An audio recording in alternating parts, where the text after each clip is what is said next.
Qonunni bilmaganim uchun merosdan ayrilyapman. Mazasi yo'q holingizda. Men aytdim, nimaga telefon qilmadingiz? Men sizni tanimayman deyapti. Qarasam, shartnoma. Sotib olgan o'sha kvartirani. Kvartirani sotib oldingizmi birontasiga?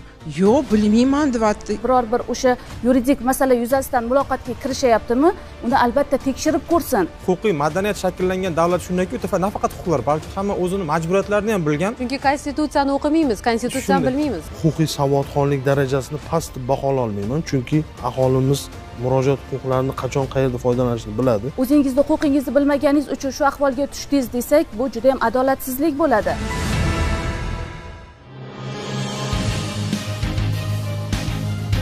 Assalomu alaykum. Yangi hayot ijtimoiy siyosiy tok-shousi efirda. Qonunni bilmaganim uchun merosdan ayrilyapman. Bugun shu haqida gaplashamiz. Biz boshladik. Biz odatda qonunni bilmasak yoki bo'lmasam o'zimizga tegishli huquqlardan qandaydir ma'noda xabardor bo'lmasak, hayotda ko'p muammolarga duchor bo'lamiz. Kimdir firibgarlar tuzog'iga tushsa, yana kimdir hujjatlar bilan bog'liq muammolar girdobiga sho'ng'ib ketadi. Bugun shu haqida gaplashar ekanmiz. Albatta, bu borada ekspertlarimizni ham taklif etganmiz. Umuman qonunni bilmasdan yaxshi farovon yashash mumkinmi? Umuman bugun oldingi zamonda yoki bo'lmasam kelajakda. Mana shu savolga keling. Birinchi navbatda ham jurnalist, qolaversa adliya sohasida faoliyat olib borib kelayotgan Sevara opaga murojaat qilamiz. Assalomu alaykum. Qisqa qilib sizga savol beraman. Qonunni bilmasdan farovon yaxshi yashash mumkinmi? Umuman olganda yo'q deb javob beraman. Nima uchun deganda bilamizki, qonunlar mana bu yerda ishtirok etayotgan huquqshunoslar ham, prokuratura organlari vakillari ham juda ham yaxshi bilishadi. Qonunni bilmasdan turib odam bemalol yashay olmaydi. Mana yuqorida kirish so'zida o'zingiz ham aytib o'tdingiz, firibgarlarga aldanib qolishi mumkin yoki bo'lmasa meros bilan bog'liq bo'lgan huquqlarini bilmay qolishi mumkin. Ko'pincha nimaga aldanadi fuqarolarimiz? Bizda o'zaro ishonch degan narsa bor. Hamda jamiyatda fuqarolarimiz, hattoki o'zimiz ham yozilgan hamda yozilmagan qonunlar asosida hayot kechiramiz. Masalan, yozilmagan qonunlarga nima kiradi? Yozilmagan qonunlarga ko'p hollarda, masalan, yurish-turish qoidalarimiz yoki bo'lmasam odob axloq bilan bog'liq bo'lgan masalalar, bularning hammasi yozilmagan qonunlarda masalan aks etgan bo'ladi. Ya'ni jamiyatda odamlarni orasiga kirib ketishi uchun ham yozilmagan qoidalarga ba'zan amal qilish kerak. Masalan, yozilgan qoidalar bu hammamizga ma'lum bo'lgan, ya'ni qonunlar kiradi. Aynan bu qonunlar, masalan, yuristlar ham buni ta'rifini juda ham yaxshi berishadi. Aynan mana shu qonunlar jamiyatni misol uchun tartibga solishga xizmat qiladi. Fuqarolar bilan davlat o'rtasidagi bir muvozanatni ushlab turuvchi me'yor desak ham bo'ladi. Mana nima uchun qonunlarni bilish kerak? Fuqarolar nima uchun huquqlarni bilish kerak? Fuqarolarimiz qancha huquqlarni yaxshi bilsa, ular jamiyatda xuddi shunday yashashlari oson kechadi. Kimgadir aldanib qolishlari ehtimoli shunchalik kamayadi. Masalan, adliya sohasida mana bir necha yillardan beri ishlab kelayotgan jurnalist sifatida aytaman. O'zim ham bevosita faoliyatim davomida juda ham ko'plab hududlarda bo'ldim. Aynan viloyatlarga borganimizda biz oddiy fuqarolar bilan gaplashganimizda, ularning murojaatlarini eshitganimizda ko'p hollarda nimaga duch kelar edik? Ular qonunni bilmaganligi uchun yillar davomida masalan o'zlariga tegishli bo'lgan yerlarni misol uchun rasmiylashtirib ola olmagan. Hamda buni oqibatida ko'plab sansalorliklar yuzaga kelgan. Yoki bo'lmasam yana oddiy elementar masala, ko'pincha og'riqli masalalardan biri desak ham bo'ladi, meros masalasida. Masalan, juda ham ko'plab deyarli respublikamizning 14 ta hududida aynan meros bilan bog'liq masalada ko'plab nizoli oilalar bor. Bu qayerdan kelib chiqadi? Misol uchun oilani boshi o'z vaqtida merosni o'sha oila farzandlaridan qaysidir biriga misol uchun vaqtida rasmiylashtirib bermaganligi uchun, ya'ni qonunga ko'ra rasmiylashtirib bermaganligi uchun, vorisni tayinlamaganligi uchun ham yoki bo'lmasam og'zaki tartibda misol uchun farzandlariga qaysidir uy joyini yoki bo'lmasam qaysidir mulkni men qoldiryapman deb aytib ketganligi uchun ham oqibatda keyin o'sha yaqinlar o'rtasida aka-ukalar, opa-ukalar, opa-singillar yoki bo'lmasam aka-singillar o'rtasida ham nizolar kelib chiqishiga sabab bo'lyapti. Aynan bu kabi nizolar kelib chiqmasligi uchun ham fuqarolarimiz, hamyurtlarimiz qonunlarni bilishi kerak. shu bilan birgalikda huquqlarini ham bilishi kerak. Shundagina ularni yashashi yanada oson bo'ladi. Sudma-sud yoki bo'lmasam huquqni muhofaza qiluvchi idoralar eshigiga borib, misol uchun vaqtini sarflashga unchalik ham keyin ehtiyoj bo'lmaydi. Yana shunaqa holat, shunaqa keyslar bor. Ko'pchilik aytadiki, men qonunni bilmayman. Qonunni bilmaganligim uchun ham, misol uchun, jinoyat sodir etdim yoki bo'lmasam huquqbuzarlik sodir etdim. Lekin shu narsani tushunish kerak fuqarolarimiz, qonunni bilmaslik jazodan ozod etmaydi. To'ppa-to'g'ri. Shuning uchun ham mana ko'pincha qachon qonunga fuqarolarimiz yoki bo'lmasam hamyurtlarimiz duch keladi, qachonki o'zlari o'sha qonun bilan bog'liq huquqlari bir-biriga mutanosib ravishda duch kelgan paytda qachon o'sha qonunga murojaat etadi, qachonki o'sha yo'nalishda o'zlarini masalan huquqlari poymol bo'lgan. Shunda ular huquqni sizdan, bizdan ko'ra, hattoki ayrim huquqshunoslardan ham ko'ra juda ham yaxshi bilib oladigan darajaga yetishadi. Shuning uchun ham masalan hamma yo'nalishdagi qonunlarni yoki prezidentning farmonlari, qarorlarini bilish kerak demaymiz. Hech bo'lmaganda fuqarolarimiz o'zlarini masalan shaxsiy huquqlari bilan bog'liq bo'lgan qonunchilikni masalan o'zlari uchun o'rgansalar juda ham maqsadga muvofiq bo'lardi. Chunki bugungi kunda ularni o'zlarini huquqlarini o'rganishga qaratilgan yoki bilib olishga qaratilgan masalan internetda ham platformalarimiz juda ham ko'p. Masalan oddiygina misol keltiraman, advice.uz huquqiy portali. U masalan yoki bo'lmasa Madad NNTlar. Uni masalan hamma hududda byurolari bor. Hattoki o'sha yerlarga borib ham ular buzilgan huquqlarni tiklashlari mumkin. Yoki o'sha bepul maslahat beruvchi huquqiy portallarga kirib ham o'zlarini elementar huquqlarini o'rganishlari mumkin. Rahmat. Menimcha ko'pchilik inobatga oladi buni. Ko'rsatuvimizga juda ko'plab yurtdoshlarimiz haqiqatan ham meros masalasi yoki boshqa masalalarda murojaat qilishadi yurtdoshlarimiz. Ularni o'sha negizini o'rganganimizda, tarixini o'rganganimizda, muammosini o'rganganimizda aynan o'sha huquqiy savodxonligi yetarli bo'lmaganligi va qaysi ma'noda qonunni bilmaganligi sabab bo'ladi. Ya'ni inson o'zi qonunni bilmasa yoki huquqiy savodxonligi yetarli bo'lmasa, nafaqat o'zini shaxsiy chegarasini buzilishiga yo'l qo'yadi, balki boshqa bir insonni ham shaxsiy chegarasini bosib o'tishi mumkin. Mana shu narsadan o'zimizni saqlash uchun birinchi navbatda albatta huquqiy savodxonlik juda ham muhim ekanligini davr o'zi ko'rsatib turibdi. Umuman qonunni bilish orqali qanday muomalalardan qochish mumkin? Huquqni muhofaza qilish akademiyasi, huquqni muhofaza qilish faoliyati muammolarini ilmiy amaliy tadqiq etish markazi prokurori Elbek Rahmonovga yuzlanmoqchimiz. Marhamat. Boya savol berdingiz, farovon hayot mumkinmi huquqni masalan bilmagan davlatlar dedingiz va hozir ham bitta qo'shimcha qildingizki, huquq, ya'ni huquqni bilganligimiz qanchalik bizni muammolardan oldinga olib kelishi mumkin, ozod qilishi mumkin. Shundan keyin farovon jamiyatda biz bilamizki, shaxs nafaqat o'zini himoyalanganligi, balki boshqa shaxslarni ham himoyalanganligi va o'z navbatida huquqiy madaniyat shakllangan davlatda boshqa fuqarolar ham o'z huquq va majburiyatlarini bilgan holda uning ham huquq va majburiyatlarini kesib o'tmasliklarini, hurmat qilishlarini bilgan holdagina bunday jamiyatni biz farovon jamiyat deb bilishimiz mumkin. Bizda ayni ozgina xatolik bir fikr bo'ladiki, har doim bizda huquqlar haqida gapiriladi, lekin majburiyatlar chetda qolib ketadigan paytlar bor. Hammada demayman, lekin huquqiy madaniyat shakllangan davlat shundanki, nafaqat huquqlar, balki hamma o'zini majburiyatlarini ham bilgan. Chunki konstitutsiyani o'qimaymiz, konstitutsiyani bilmaymiz. Shunday, hamma joyda huquqlarni bilishadi, lekin majburiyat, huquq bilan majburiyatni ham bilganlik esa kelgusida boshqa siz aytgandek fuqarolarning ham huquqlarini buzmaslikka, kelgusida ular o'rtasida ziddiyatli muammolar kelib chiqmasligi va huquqiy ong shakllanishidagi yana bir ko'rinishlardan bittasi o'z tajribasi orqali deymizda, ya'ni bir munosabatga, muammoga, aytaylik firibgarliklarga yo'liqqan vaqtda tajribasi orqali huquqiy ong oshadi albatta. Mana u ish tushgandan keyin bevosita shunga huquqiy ong bizga nimani beradi? Shunday narsalarni oldini olib, o'z tajribasi orqali emas, balki ayrim hayotdagi muammolardan, ulardan tajribasiz, ya'ni ularga kelib yo'liqishdan oldinroq bu narsadan chetlab o'tishga imkonni beradi bizga. Shundan keyin o'ylaymanki, farovon jamiyat bu huquq qonunlarsiz, huquqiy ong va madaniyatsiz imkoni yo'q bunday farovon jamiyat qurishda. Huquqiy savodxonlik nima uchun muhim? Savodxonlik bizga hozir misol keltirdingiz, meros bo'yicha aytadigan bo'lsak, mana hozirgi huquqiy savodxonligimiz agarda o'sha taraflardan biri yoki farzandlar savodxonligi yetarli bo'lib, bu biz hozir aytib o'tganlardek butun merosga oid qonunchilikni bilish shart demaymiz biz. To'g'ri. Oldindan faqatgina shuni to'g'ri rasmiylashtirish, tartib qoidasi borligi, taomillari yoki oddiygina qilib aytganda shu masalada bir og'iz borib maslahat qilish o'zini tegishli joyiga. Shu ham bir huquqiy savodxonlikning bir ko'rinishi deb o'ylayman. Ya'ni hech kim hamma qonunni bilish imkoni yo'q, hatto yuristlarda ham, lekin uni ozgina maslahat qilib qiziqqanligi ham bu o'ylaymanki qiziqish oddiy jamiyatdagi munosabatlarga, bevosita o'ziga talab zavqli bo'layotgan jamiyatdagi munosabatlarga qiziqish ham bu huquqiy savodxonlikda bir ko'rinish sifatida deb tushunaman o'zim.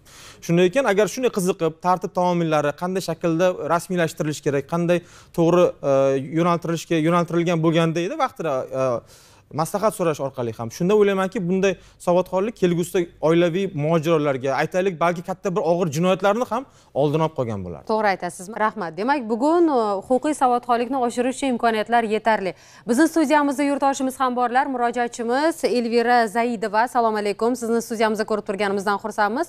Mavzuga doir masala sizni qiynayapti, buni bilamiz. O'zingiz gapirib bersangiz boshidan qanday muammoga duchor bo'ldingiz? O'sha qonunni yaxshi bilmaganligingiz uchun va huquqiy savodxonligingiz yetarli bo'lmaganligi uchun. Marhamat. Radno xolam Mirobod tumanida bitta yashar edi, 84 yoshda. Xolamning qizi bir oy orasida 15-yilda o'tib qolgan. Men xolamga qarardim o'zim. Haftaga 2-3 marta borardim yoniga, ovqat qilardim, kommunalniy to'lardim. Necha marta chaqirdim, yuring xola, bizan bilan yashaymiz, sizga qarash kerak, men ham har kuni kela olmayman, ishlayapman deb. Qari odamlar bilasizda, ular kaprizni bo'ladi. Hijolatda bo'laman deb bormayman. Sen kelsam bo'ldi dedi. Oktyabr oyida shamolladim, qattiq shamolladim, lecheniya oldim. 23 kundan keyin borsam, eshigi yopiq. O'zim qaliti ham bo'lgan meni qalitim. Qalit bilan ochsam, almashtirganmi, zamok bilmayman. To'g'ri kelmadi qalit. Keyin qo'shni chiqdi-da, aytibdi. Voy, siz keldingizmi? Men sizni telefon bilmadim. Men aytdim, nimaga eshik yopiq? Bilmayman, debdi. Pastdan qo'shningiz kvartirantlar, sizni xolamni kolyaskada sudrab qaqqadir olib bordi. Men o'yladim, balki maza bo'lmaganmi, doktorga olib borganmi, shunaqa deb. Pastga tushsam, taqalatim. Menga kimsiz deb so'radi. Men aytdim, jonim bo'laman. Xolam kalit ochsam, to'g'ri kelmayapti kalitim. To'g'ri qo'shnim aytdi, что siz bekitib yuribsiz deb. Ha, bizda kalit debdi. Men aytdim, oching, nima bo'ldi o'zi? Mazasi yo'q xolangizda. Men aytdim, nimaga telefon qilmadingiz? Men sizni tanimayman debdi. Mayli, kirib ochsam, qarasam, zalda yotibdi, og'ir ahvolda yotganda. Muslim opa, ko'zini oching, men keldim, mayli beraman deb. Ko'zini ochib, baliqqa o'xshab nimadir gapirmoqchidi, yig'lab yotibdi. Darrov o'zim skori chaqirsam, tez yordam keldilar. Qarasam, voy, aholingiz vobshe og'ir ahvolda debdi. Больницаga olib ketamiz. Men aytdim, xo'p, bular yopishib, yo'q, больницаga olib bormaysiz debdi. Men aytdim, qo'shnilar. Ha, qo'shnilar, men родной jonim bo'lsam, hamma hujjatlar menda. Faqat pasport tashab ketdim, pensiya olish uchun. Bo'ldi. Qarasam pasporti yo'q. Bo'ladi so'rasam, biz pensiya olganmiz debdi. Unga qarayapmiz-ku debdi. Menga papka olib chiqdi. Papkada qarasam shartnoma. Договор купли-продажи degan. Sotib olgan уже kvartirani 25-oktyabrda. Men 29-da keldim. O'sha pastdagi qavatdagi qo'shnilar sotib olganmi o'zi uchun? O'zi nomiga уже sotib olgan kvartirani. Xola aytdi dedi, menda hech kim qarindoshi yo'q. Men bitta o'zim yolg'iz o'tiribman. Och o'tiribman. Mana siz menga qarab o'tiring, men sizga podarka qilaman kvartirani dedi. 14 kun eski tashmida xolam yotgan. O'ziga keldi xolam. Men ketganimda siz yaxshi edingiz. Kvartirani sotib oldingizmi birontasiga? Yo'q, hech kimga sotmadim. Esimda bormi? Qaqqadir olib borganmisiz? Yo'q, bilmayman debdi. Yig'lab boshlandi. Kim olgan meni kvartiram? Men aytdim, qo'shni pastda kirganmisiz oldingizga? Qatqadir olib borganmi? Bir marta doktorga olib borganman deb. Notariusga olib borgan. Bular Urta Chirchikskiy rayon 30 kilometrgacha частный notariusga olib borgan xolamni. O'zlari nomiga o'tkazgan. Endi o'sha paytgacha mana siz qarab yurgansiz, g'amxo'rlik qilgansiz.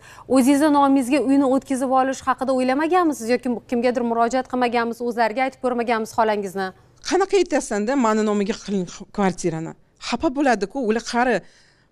Bir marta oyimga gapirsam, oy mana darstvenniy, yo naslедственный, yo nimaga opamga qiling, yo nimaga janlarga kimga kerak bo'lsa, yig'lavardi menga-da. Meni o'limni poylab o'tiribsizmi? Shunaqa aytibdi-da. O'shanga men aytmadim, bir marta ham aytmadim. Oy, seni oying ham yo'q, meni qizim ham yo'q. Sen qiziga o'xshab menga qarab o'tirasan deb, men o'sha qonun bilmasdan uchun men shunaqa ahvolga tushdimda hozir. Pulini kim tushunarli. oldi? Pulini, kvartirani pulini sotishga olib sotdi. O'shani savol ham berdik. Mana agar siz uni sotib olgansiz, otsenochniy stoyimiz 48 million. 2 xonali kvartira. 48 million. Bu nechinchi yildagi voqea? 24-yil mana. O'tgan yil bo'lyapti. O'tgan yil. 5 oy o'tmadi hali. Hozir qahramonimizni nimalarini eshitdik, so'zlab berdilar. Bilasizmi, birinchi navbatda mana ekspertlarimiz ham ta'kidlab o'tishdi, meros huquqini albatta bilish kerak. Lekin bu jarayonda ozgina urf-odatimiz, mentalitetimizga ham bog'liqda. Hozir juda to'g'ri aytdilar. Keksa yoshdagi ota-ona yoki qarindoshga sal og'ir bo'lishi mumkin. Nomimga rasmiylashtirib bersam. Bilasizmi, zamon rivojlangan sari har bitta jinoyatni yangi ko'rinishlari rivojlanib ketyapti. Haqiqatda hozir amaliyotdan kelib chiqib aytamizki, firibgarlik jinoyatining yangi turlari, mana uy joyini noqonuniy ravishda egallash jinoyatlari ko'payib ketdi. Asosan jabrlanuvchi keksa yoshdagi otaxon onaxonlar bo'lishadi. Ya'ni ular o'zini harakatini anglay olishmaydi. Mana shundan mana shu firibgarlar foydalanishyapti. Bilasizmi, mana shu fursatdan foydalanib iltimos qilamiz mutasaddi tashkilotlarga va notarius xodimlariga iltimos qilamiz. Mana shu keksa yoshdagi otaxon onaxonlar bilan bog'liq notarial harakat bo'lsa, imkon qadar odamgarchilikka rioya qilgan holda qarindoshinimi, farzandinimi, biron bir qarindoshini chaqirib uni ishtirokida notarial harakatni amalga oshirishni iltimos qilamiz. Chunki amaliyotdan kelib chiqamiz, juda murakkab jarayon. Oldi sotdi shartnomasini bekor qilish uchun fuqarolik sudlariga murojaat qilasiz. Bu 6 oy, 8 oy, 1 yilni vaqt oladi. Biron bir tarzdagi nogironligi bo'lgan shaxslar agar yashaydigan bo'lsa, yo'q joydan bir vasiy paydo bo'lib qoladi. Bir vasiy paydo bo'lib qoladi. Notariusda mana shu vasiyni ishtirokida oldi sotdini amalga oshirib, qonuniy yo'l bilan uy joyiga egalik qilishadi. O'shaning uchun to'g'ri ma'noda tavsiya qilamiz hurmatli fuqarolarimizga, meros huquqidan foydalaning. Bu qanchalik og'ir botmasin, lekin ayanchli, juda mushkul oqibatlarga olib keladi. Umuman bugungi kunda yurtdoshlarimiz, xalqimizni huquqiy savodxonligi qay darajada? Menimcha ekspertlarimizda bunga javob bor. Ular konstitutsiyani qay darajada o'rganishgan? Toshkent davlat yuridik universiteti konstitutsiyaviy huquq kafedrasi katta o'qituvchisi, yuridik fanlar bo'yicha falsafa doktori Rustam Saidovga murojaat qilamiz. Mutaxassis sifatida aytishim mumkin, huquqiy savodxonlik darajasini past bahola olmayman, chunki bugungi kunda aholimiz qayerga murojaat qilishni va murojaat huquqlarini qachon qayerda foydalanishni biladi. Bu boshiga tushgandan keyin o'rganib bilmayaptimi ko'proq mana shunday muammolar? Ayrim holatlar bo'ladiki, bizda qonunchiligimiz shunga imkoniyat beradiki, misol uchun shaxs o'zi himoya qilishi mumkin agar lozim deb topsa, agar imkoniyati bo'lsa, marhamat, himoya qilish uchun haq asosida advokat yollashi mumkin. Mana studiyamizda ham ishtirok etishmoqda. Yoki agar imkoniyati bo'lmaydigan taqdirda shu darajada demak imkoniyat yaratildiki, davlat hisobidan yuridik yordam olishi ham mumkin. Bitta holatda salbiy jamiyatda salbiy holat uchrayaptiki, afsuski siz aytgandek, ayrim holatlarda o'sha huquqiy oqibat kelib chiqqanidan keyin murojaat qilish holatlari uchrayapti. Sababi ko'r-ko'rona o'sha o'ziga ishonib, men yoki kelib chiqishi mumkin bo'lgan o'sha salbiy oqibatlarni to'g'ri baholay olmay yokida o'zimni huquqlarimni himoya qila olaman degan beparvolik asosida firibgarlar tuzog'iga tushib qolish holatlari yoki boshqa huquqlarni poymol qilish bilan bog'liq holatlarga duch kelishmoqdaki fuqarolarimiz. Asosiy masala ham o'sha birinchidan huquqiy savodxonlikni hamin qadar ekanligi, albatta ikkinchidan o'sha mutaxassisga vaqtida murojaat qilmaganligi. Mamlakatimizda barcha aholi qatlamini huquqiy savodxonligini oshirish, shu orqali ularni huquqiy madaniyatini yuksaltirish doim davlat siyosati darajasiga ko'tarilgan bizda.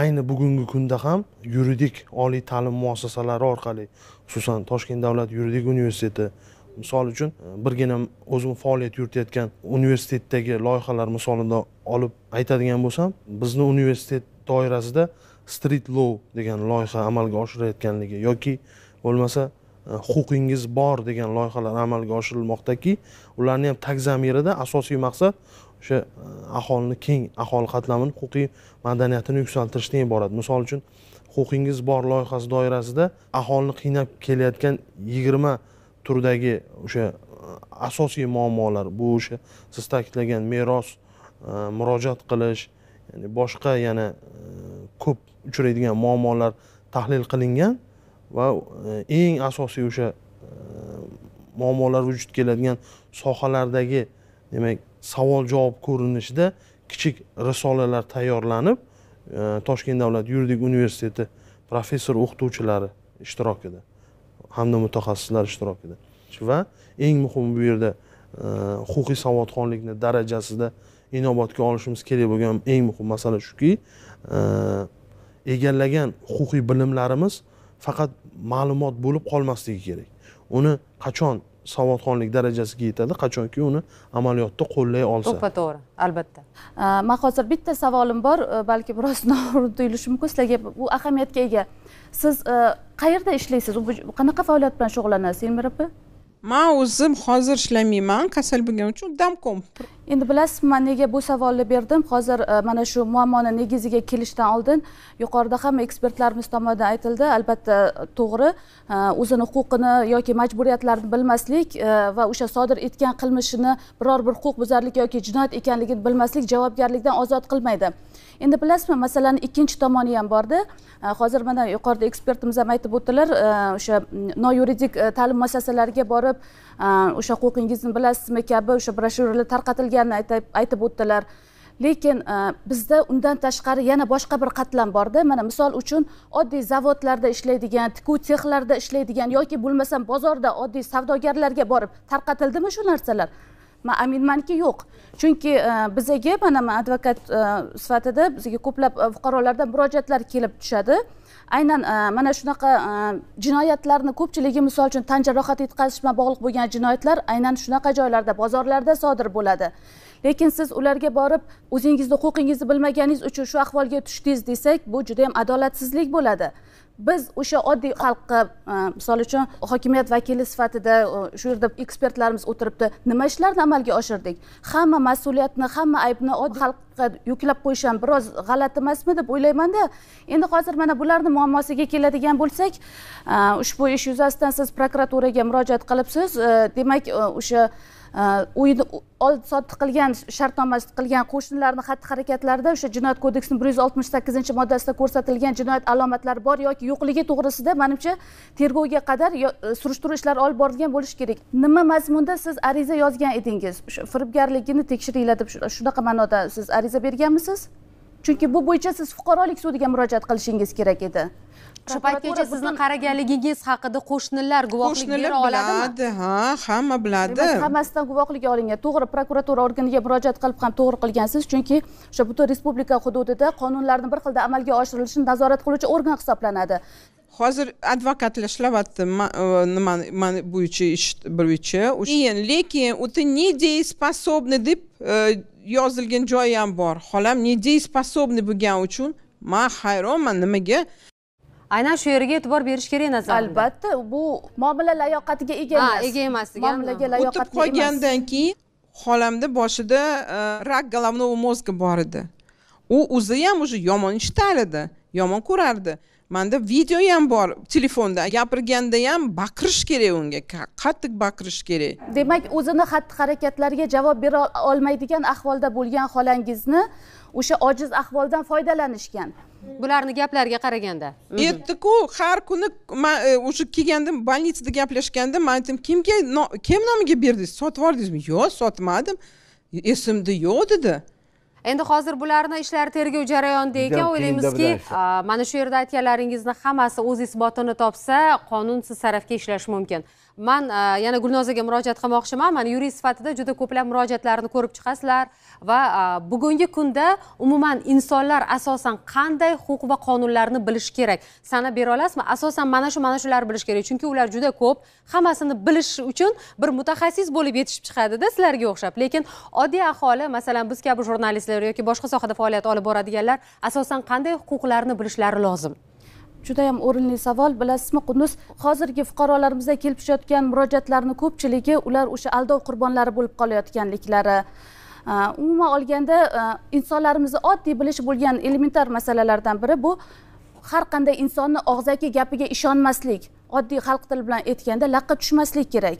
Ya'ni o'sha biror bir inson bilan yoki biror bir o'sha yuridik masala yuzasidan muloqotga kirishayaptimi, uni albatta tekshirib ko'rsin.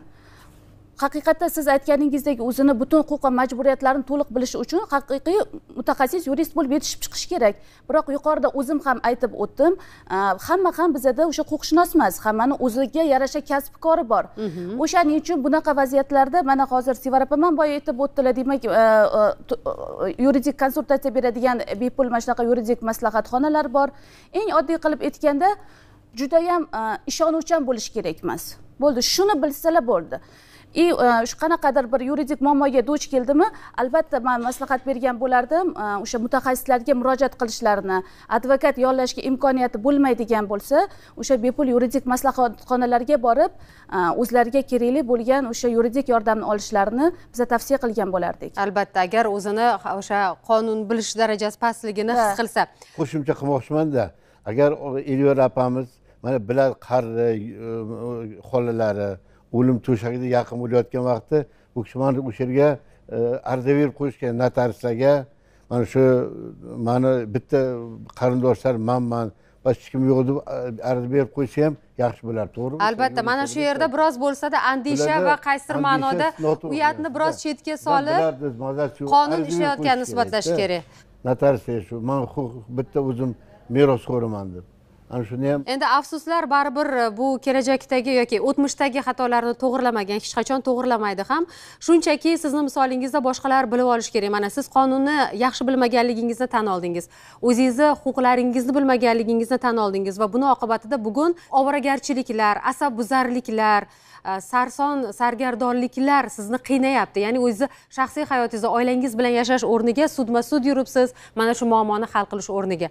Kerakli paytda o'sha andishani biroz chetga surib, vaqtinchalik chetga surib, o'sha xolangiz bilan kelishganingizda, o'zingizni huquqlaringizni yaxshi bilganingizda mana shunday muammo bugungi kunda sizni bezovta qilmagan bo'lardi. Sizni misolingizda yurtdoshlarimizda ham hozirgi vaziyatda qandaydir shunga o'xshagan bir holat kuzatilayotgan bo'lsa, Elvira opa qilgan xatoni qilmanglar.